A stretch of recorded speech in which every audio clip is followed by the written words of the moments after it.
Today's reading will be from 1 Corinthians chapter 6, verse 9 to chapter 7, verse 5.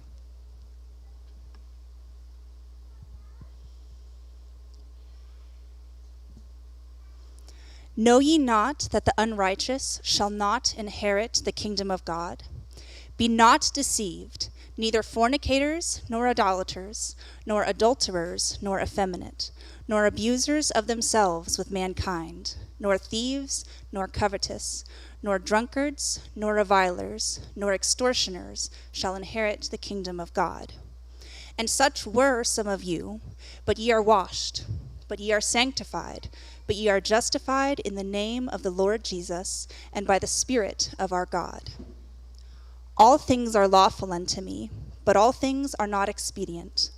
All things are lawful for me, but I will not be brought under the power of any. Meats for the belly, and the belly for meats, but God shall destroy both it and them. Now the body is not for fornication, but for the Lord, and the Lord for the body. And God hath both raised up the Lord, and will also raise us up by his own power. Know ye not that their bodies are the members of Christ? Shall I then take the members of Christ, and make them members of an harlot? God forbid. What? Know ye not that he which is joined to an harlot is one body? For two, saith he, shall be one flesh. But he that is joined unto the Lord is in one spirit. Flee fornication. Every sin that a man doeth is without the body, but he that committeth fornication sinneth against his own body. What? Know ye not that your body is the temple of the Holy Ghost which is in you, which ye have of God, and ye are not your own? For ye are bought with a price. Therefore glorify God in your body and in your spirit, which are God's. Now concerning the things whereof ye wrote unto me, it is good for a man not to touch a woman. Nevertheless, to avoid fornication, let every man have his own wife, and let every woman have her own husband. Let the husband render unto the wife due benevolence, and likewise also the wife unto the husband. The wife hath not power of her own body, but the husband.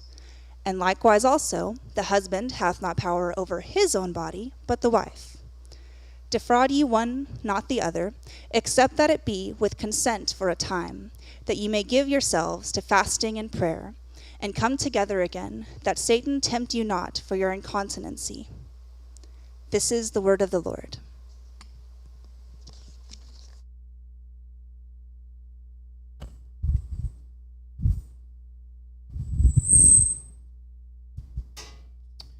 Well, thank you very much to all of you. I appreciate the hard work that all of you do in the music, and it was very good today. I thought it was apropos for what we are looking at today. So I really, really appreciate that. Like Joseph said, try to invite someone to church each week. There's some other things you can do if you want to contribute to this church, if you want to be a part of this church. And when I say be a part, I mean really take part in what we're doing here. We don't have membership rolls. We don't keep track of who says they're a member. You're a member when you really take part in what we're doing. That's entirely up to you. But we would really like for you to take part. So you can do something as small as bringing something to contribute to the fellowship time. Later, some other day, I'm going to talk a little bit about that. But that's actually a very ancient tradition. It's called breaking bread, right? It's when you bring some of your food and you share it with someone else, and it is something that's like very visceral. If we were naturalists, we would say it was evolutionary. So it's a very old thing, and you can take part in that. You can bring something. Don't bring donuts. Everyone goes into diabetic coma when you do that. It makes it real hard to preach to them. So bring protein, probably better, I think, for me anyways. Okay. Now I'm meddling. Anyways, another thing you could do is you could prepare a message for the open meeting. You can do that, and I would encourage you all to think about doing that. You don't have to do it every week, but definitely try to do that. And you can also give to the needs and ministries of this church. We do not pass an offering plate. If you've been here and haven't noticed that, we don't pass an offering plate. We never pass an offering plate. We seldomly talk about money, but there is a wood box right outside these doors to the right. and you can put an offering in there. That offering goes to covering the rent. Our main expense is the rent here, and also any ministries we do of printing tracts and things like that. That's what goes there. If you want to give money specifically to one thing or to one person, then you need to take one of those envelopes and write the name of where you want the money to go, because we give the money however you designate it. So that's how we do that. But those are some of the ways that you can take a part in this church. All right. That was just to get everyone relaxed. So now let's go ahead, and we're going to talk today about, we're on the seventh part of the marriage series, and this one we're going to deal with sexuality. So before we get started, I'll give you a little plug. So the best sermon I've ever heard on this subject isn't this one. It's one that Timothy Keller preached a long time ago. It's called The Temptation of Beauty. Fantastic sermon. And so you get to hear me today instead of that. But I am going to post that on my blog on Slack tomorrow, and I encourage you to go listen to it. It's a really, really good sermon on this topic, and so I'd strongly encourage you to listen to that. I think it would be very helpful to everybody. Anyways, our text is very different from most texts in the Bible that deal with this issue. So if you go and you look at the Song of Solomon, Proverbs, and other places in the Bible that deal with sexuality, the text that Madison just read is very different than those, right? I mean, those have a lot of imagery. They're very sensual. They are very descriptive. And when Paul talks about sexuality, it is like dry, and it's brass tacks, and it's just like nitty-gritty realism. It's just like super practical, very different. But I want you to notice, and this is not in any way to reflect negatively on the Old Testament text. I think that there's a lot to be learned from those as well. I'm not trying to portray them poorly, but I do want you to notice just how good this text in Corinthians is on this subject. How different and unique it is. There is no mention of female sensuality in the text. You go read Proverbs, and it says things like delight in her breast always, right? Things like that. Very, very vivid imagery. Paul doesn't do that. There is no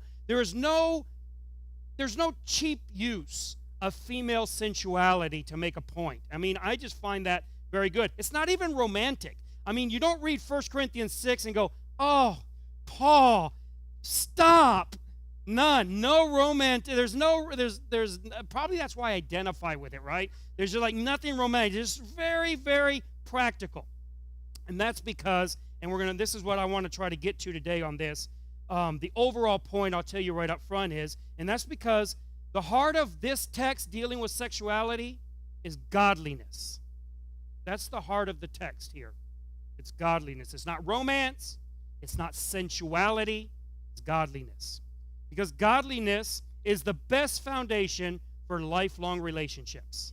Godliness is the best foundation. So what we're going to talk about today is what we can call, and some of you might have a little bit of trouble when I say this phrase. It's kind of jarring, but we're going to talk about godly sexuality. Now you might think that sounds a little odd, and I know some of you are uncomfortable with this altogether. I see some of you are like trying to find someone to sit behind, because you're like, and I don't want to point anyone out. Okay, I'm not going to do that anymore. No, I understand. It's like there's some awkwardness in the subject. It's like a number of people said that I don't think we should be talking about this when there's children present. Okay, let me just address that very quickly. Your children are going to get far more graphic sexual education than they're going to hear here today. Every day, everywhere. It's on every channel at all hours. It's on every website. It's being used to sold everything from tires to motor oil to cooking oil to chicken. Everything is being sold with sex. I think that Christians need to reclaim the godly narrative of sexuality. And I think we need to not allow the world to plunder what God made beautiful and they've made ugly. So I think we need to talk about this. This doesn't mean that all topic conversation on this matter is appropriate for all ages. I understand that. But this idea of being bashful and prudish and shy and euphemistic and trying to say the birds and the bees, we have sailed long past that time. I think parents need to be very open and very honest and very blunt with their children on this matter. And they need to paint it as what it actually is. That sexuality, human sexuality, is beautiful. And it is nothing like naturalists paint it, that it's somehow an outspurt of animalistic sexuality. It is nothing like that at all. Nothing like that at all. We need to develop as Christians what we could call a narrative of sexuality. And what that means is that what we teach our children cannot all be didactic. It can't all be doctrinal teaching. When I say that we need to give our children the proper view of sexuality, I don't just mean to talk about it or to explain it. I mean that we as parents need to live it with our children. They need to see that mother and father love each other deeply at all times. That they're intimate, and I don't mean physically intimate. I mean that they are connected. They are emotionally intimate with each other. They need to see what it actually means to be married. Because if they watch it from the news or they watch it from TV, if they get the narrative from the culture, all they can think of is that it's something that happens in the sheets for 15, 20 minutes or an hour, and then that's the end of it. And that is not the message they should be getting. That is not the narrative that they should be understanding. So we need to not let the world plunder us. Sexuality as God designed it, is not something dirty or embarrassing. Now, it's done in private because it's intimate, because it requires absolute vulnerability. It's not because we should be ashamed of it. There should be no shame involved in sexuality in the marriage. None whatsoever. Paul says this in Hebrews. He says that while God will judge the adulterers and the fornicators, the marriage bed is undefiled. There is no shame in sexuality in the marriage. And parents should not act ashamed of their children because it paints the wrong picture.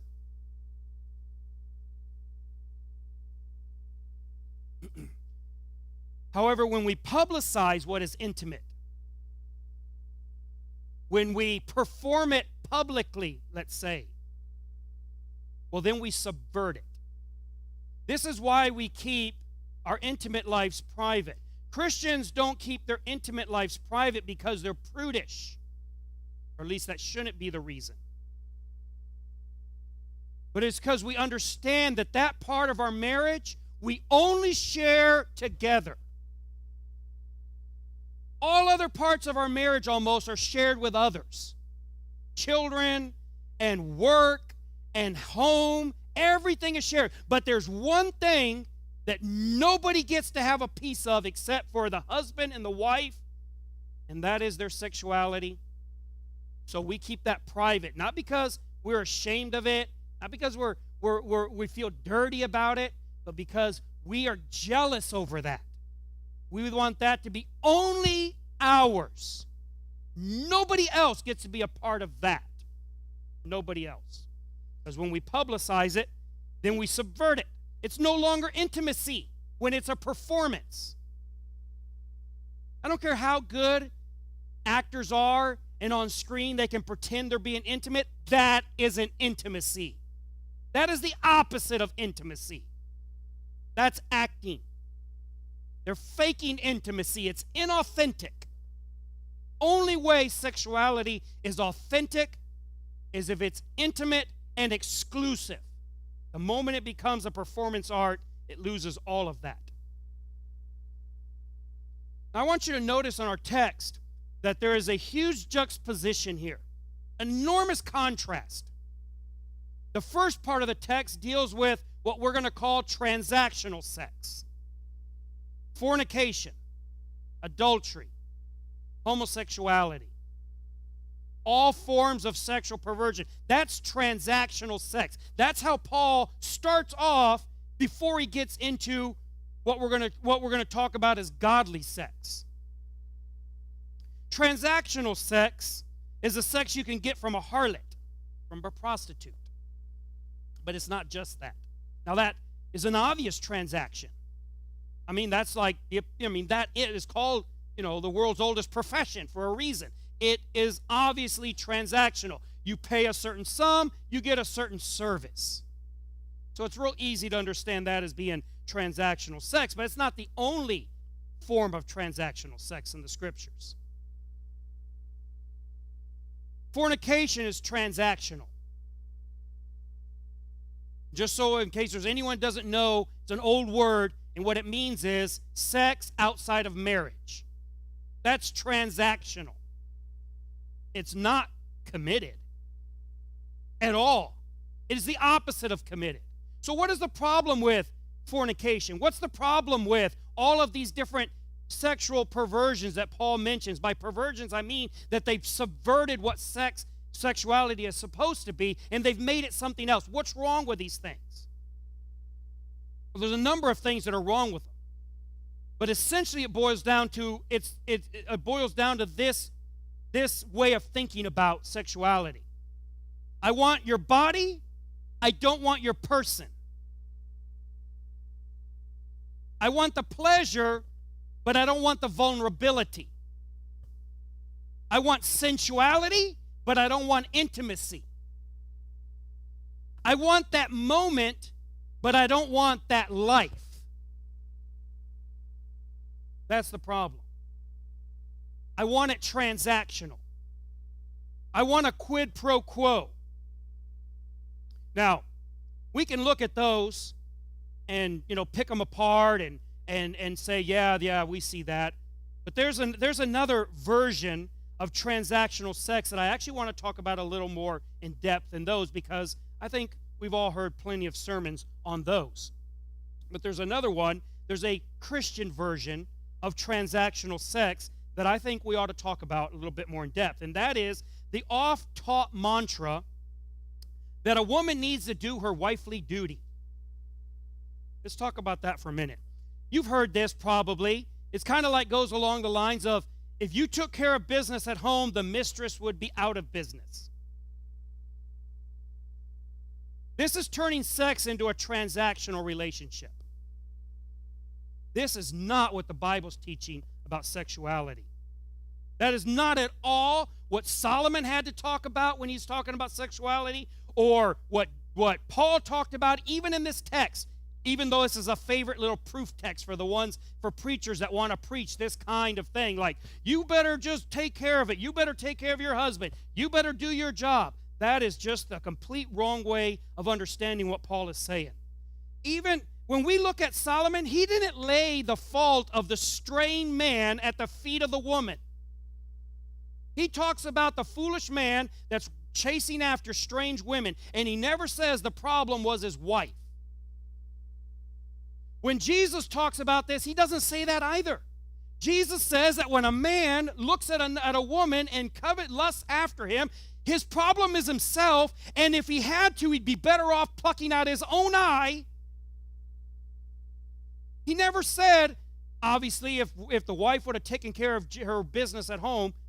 That's not what he said.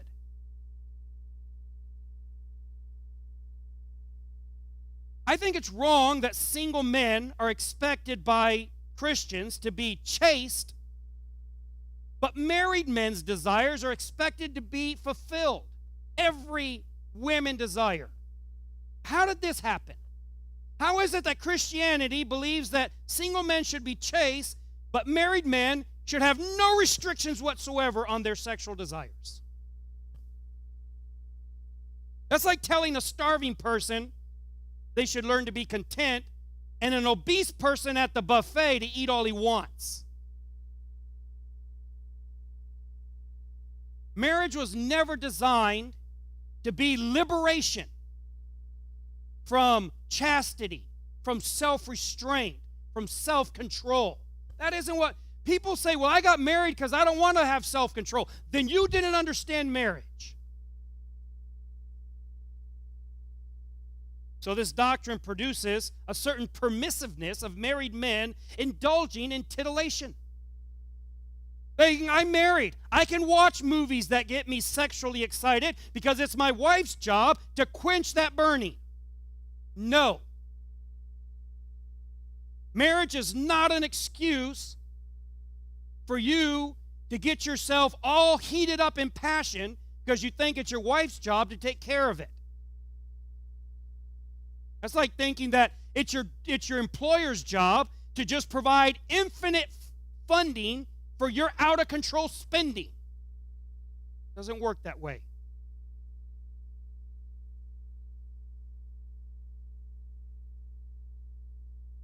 Now, you could probably say, well, doesn't it say that so that you don't fornicate, you should have your wife, you should have your husband? Well, absolutely. But that is not saying that, therefore, there needs to be no self-control or self-restraint. Doesn't it say that the wife's body doesn't belong to her, it belongs to the husband? The husband's body doesn't belong to him? Yes, it says that. But it doesn't probably mean what men want it to mean. Well, the way men read it as is like me telling the farm animals, the fox and the hen, you both get to eat all you want for dinner. That's not what it means. It means that a woman's sexual availability doesn't belong to her, it belongs to her husband. True. It also means that a man's sexual restraint does not belong to him, it belongs to his wife. The problem with this Christian version of transactional sex is that it idolizes the transactional nature of sex, and it desecrates the godly nature of it. This doctrine presupposes, and I say doctrine with scare quotes, this doctrine presupposes that a man has no duty to befriend his wife. No duty to be her friend, her deep, intimate friend. Turns everything into sexuality. It idolizes sex. You know, there's a really bad joke that you always will hear if you do spend any time online, and is that, you know, what food destroys a woman's sex drive? And it's the answer, the joke, the punchline is the wedding cake. But it's also what destroys men's interest in being their wife's friend as well. It's not just sexuality that suffers in many marriages after the wedding. Men feel they no longer have to try to be friendly to their wives. We're married.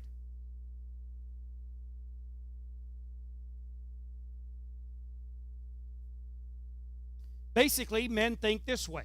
I married you, and now I get whatever I want for life. It's coercive, it's abusive, it's predatory, and it changes sex completely away from what God intended it to be. Godly sexuality is not a quid pro quo. It's not, I give you what you want and you give me what I want. That isn't at all how it's intended to be.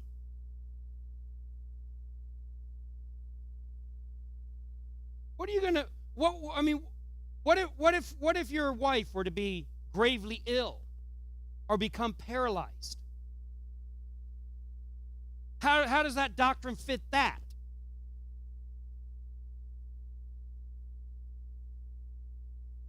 You know, it's interesting, in the book of Malachi, God has a complaint with the religious leaders.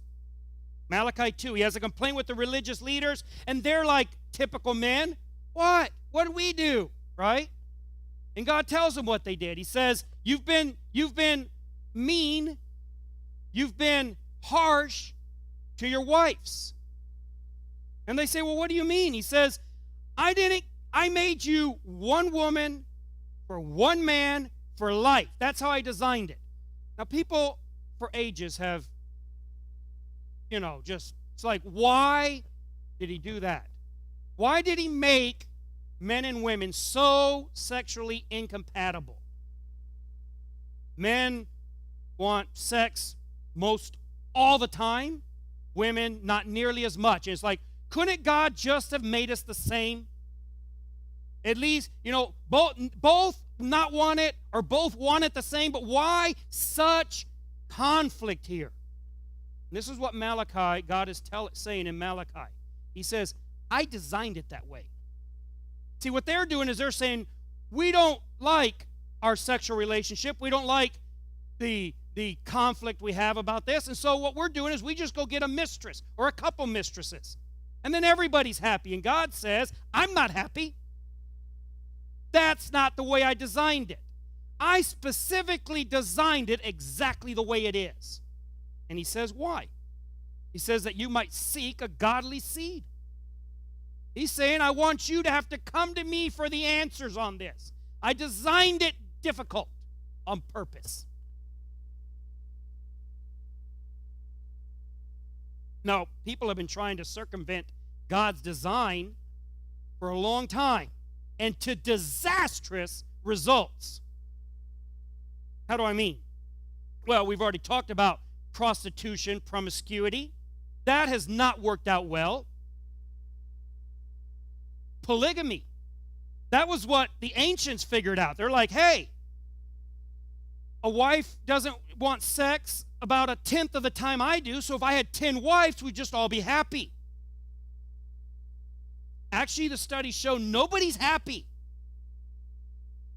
You would think that polygamous men would walk around with a huge smile on their face.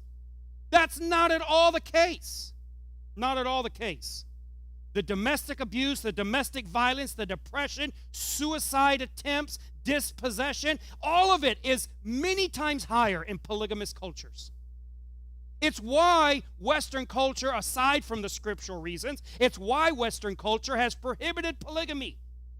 It is not beneficial to people.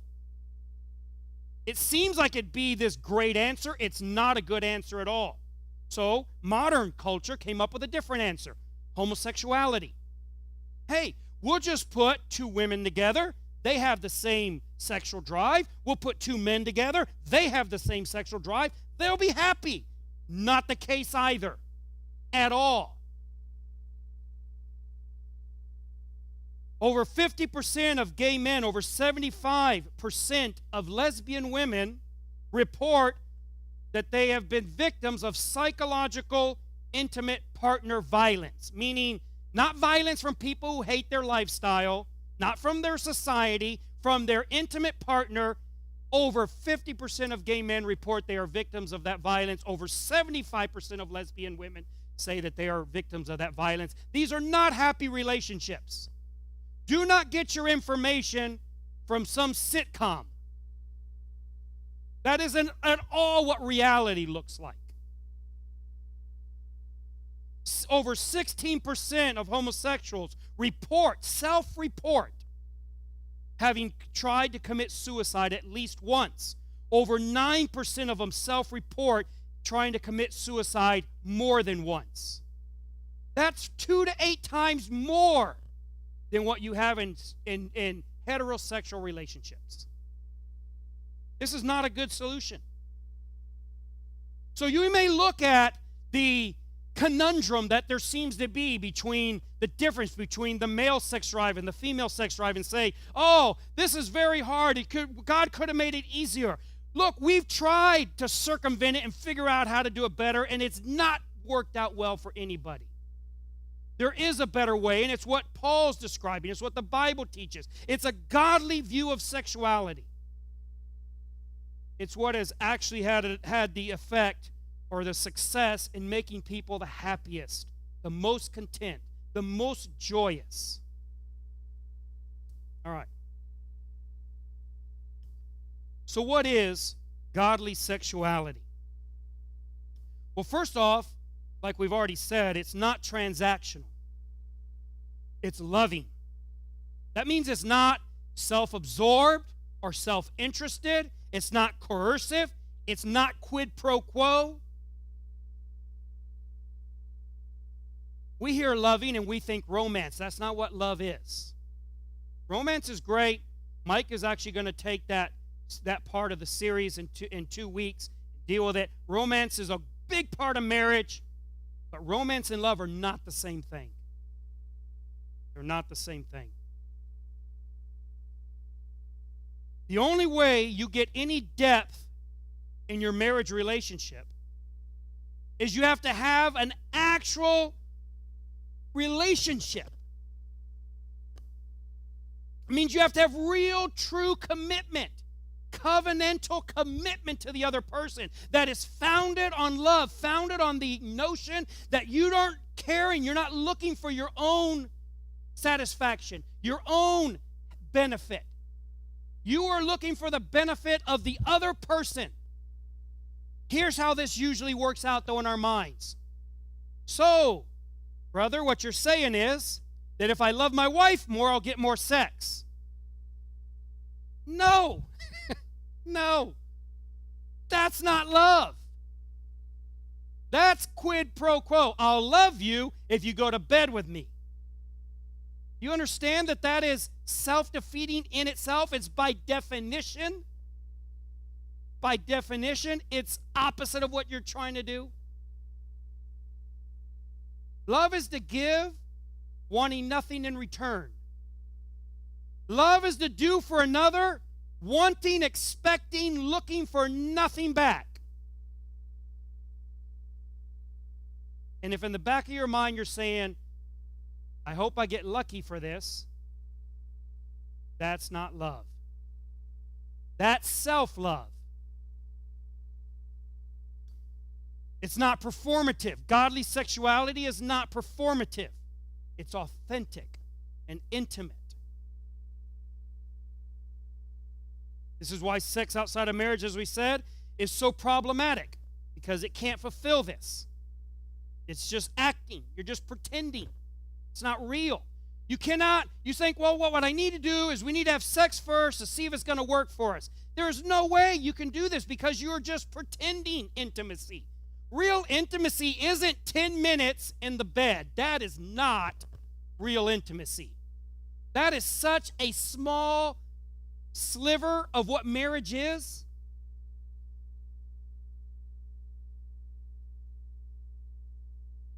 The only way you're going to know what marriage is like is getting married. Committing. As long as you're holding back, as long as you're saying, I want to be with you, but I don't want to commit to you. I want your body, but I don't want your person. I want the experience, but I don't want the life. And you don't know what commitment is. You're like the person who wants to skydive, but doesn't want to let go of the plane. There's only one way to know what that feels like. And that spread eagle, out the door you go. Let's hope the parachute opens. Too many people are holding on and not wanting to fully commit. It's not how it works. It has to be authentic and intimate. You can't just pretend you're doing it. You actually have to go through and do it. Full-on commitment.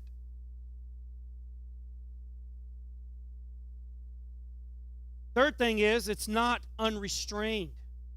Godly sexuality is chaste.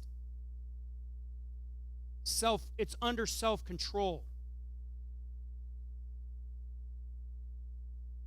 This means that godly sexuality does not use or require of sensual aids like pornography, like dirty movies.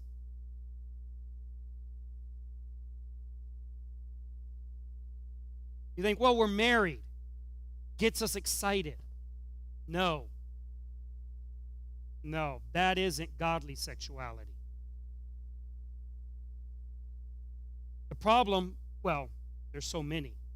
One of the problems with this notion that, if you're married, you can then view these things. You can find some like sexual stimuli that get you both excited. Problem with that is of a number of things is what you're viewing is not how God designed sex to be. They're appealing to the very basest part they can because it sells. And you get some notion in your mind of how sex ought to be. How much has pornography ruined sexuality? If you don't believe so, go and read the studies. I don't mean Christian studies. I mean secular studies that have documented huge studies showing that pornography destroys people's ability to have normal, healthy sexual relationships. Destroys it. It's like when you go to McDonald's and you see the picture of the Big Mac, and then you get the Big Mac. And you're like, why do that? They ought to put a picture that's terrible looking, so then you'll be happy with what you get. That's how people are. They're looking at the pictures, they're looking at the movies, and then they're looking at their spouse, and they're saying, well, why don't you bend in that way?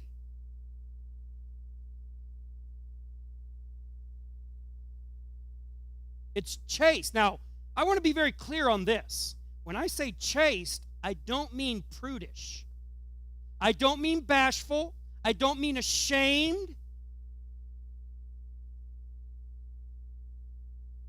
In the bedroom, a married couple should be completely naked. And by naked, I'm not talking about physical necessarily. I mean there should be no holding back from the other person anything. Completely given to the other person. And not just for an hour or for 10 minutes. I mean your whole life. If you are married and you're holding things back, if you have some door in your life that's closed off, that's my part of my life, you're not allowed in there, I keep that for myself, you're going to have problems in your marriage. Marriage is about complete openness. The sexual component of marriage is just an illustration of what our marriage is supposed to be. It's just an illustration. It's why it lasts so short of a time. You're supposed to live your whole married life with that openness, with that nakedness, with that vulnerability, completely open to the other person, them exploring who you are, what your mind is, what your thoughts are, what your dreams and your aspirations are, and mutually that way. That is what it's supposed to be. And when that's the way it is, then the part of your married life which is sexual will illustrate that. The problem is, and this goes back to fornication, but it's across the board, the problem is we want it to be that way in the bedroom and nowhere else. It doesn't work that way. So then we try to find helps and ways to try to get there, and we get guilt, and we get, all this coercion, and it's because we're not starting off from the right place.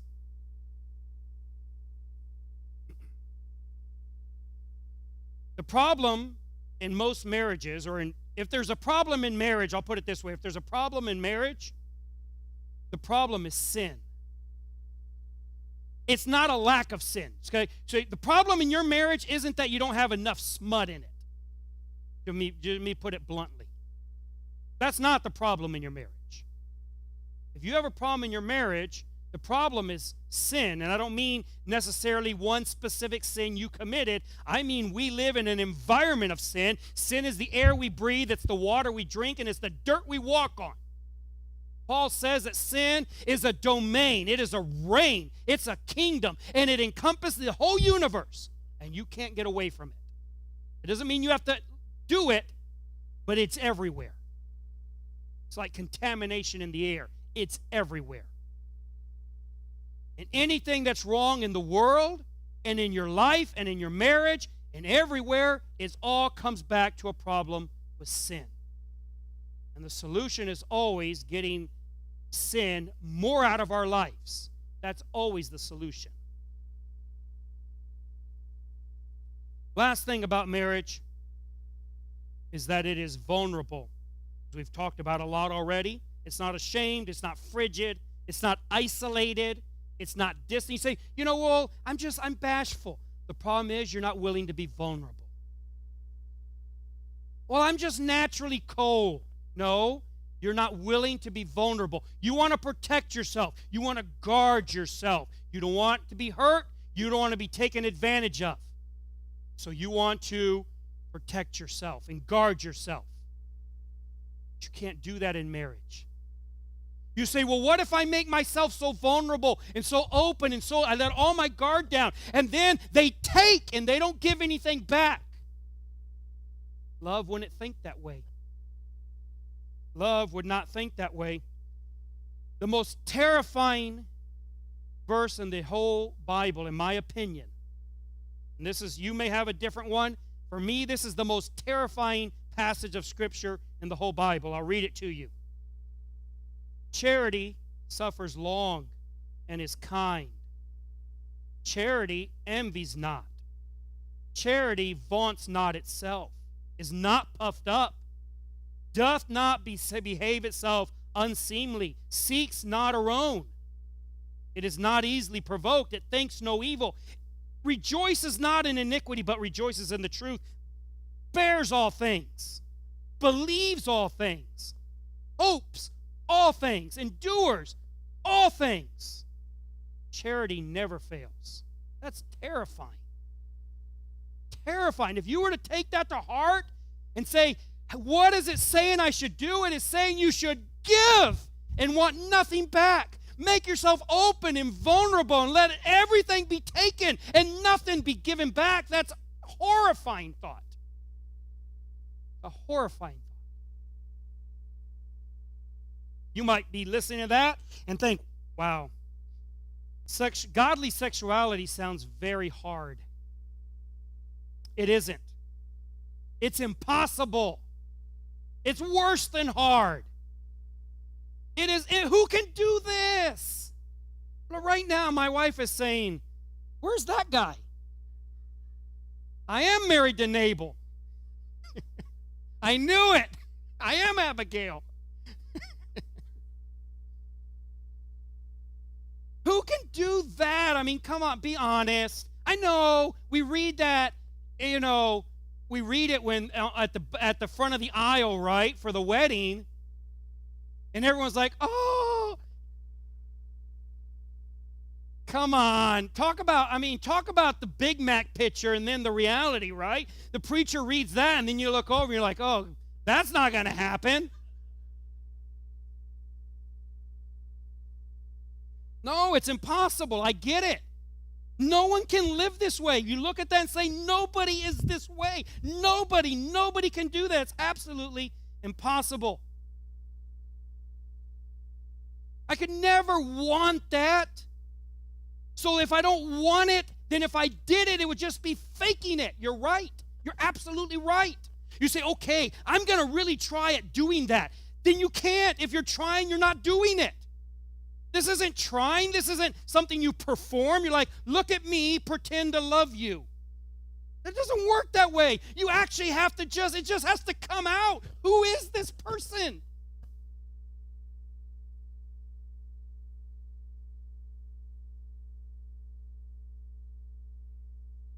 Yeah. There's only one way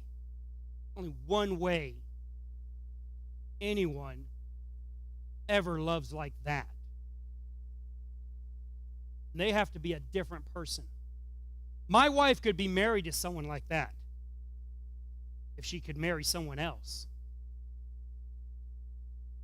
I could be married to someone like that if I were married to someone else. Who else? Well, it would have to be someone who's created in the very image of God. There's no other way anyone does that. It would have to be someone who actually has the very mind of Christ. Nobody thinks like that.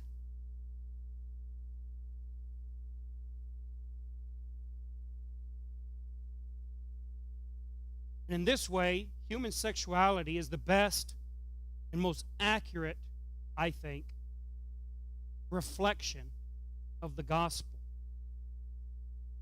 The most accurate, the most illustrative, vivid.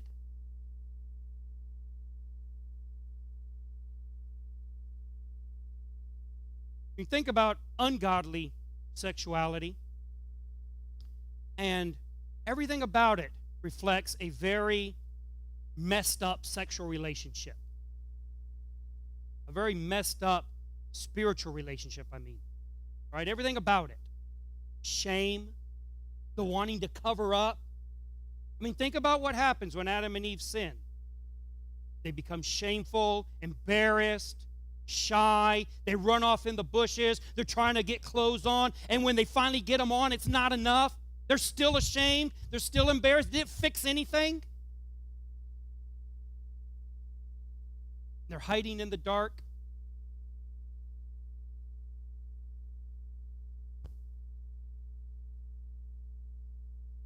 How do you fix that? How do you get this? Well, I think it's also very interesting in the gospel. We look at this, we think about sexuality and the vulnerableness of it, the nakedness of it, and you think that the way in which your mind can be renewed and you can be that person who really loves is because Jesus Christ was stripped naked, hung up, arms wide open and vulnerable to the whole world.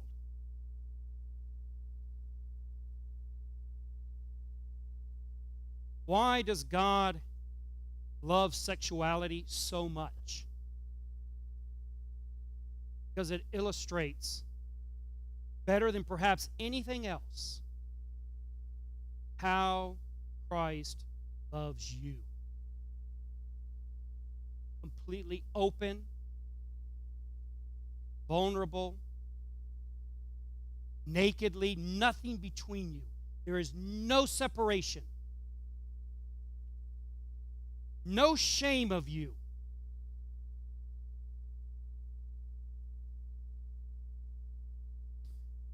When we talked about friendship, we talked about how that's what Christ offered first, right? That was the first illustration, the first metaphor he used, because that's what we want. We want the friendship. But after that, it's sexuality that's used as the metaphor. Ephesians 6, he's the husband, we're the bride, being presented to him pure and spotless, because that's what he wants. He wants this tremendous intimacy. He gives you the friendship, and he wants the vulnerability.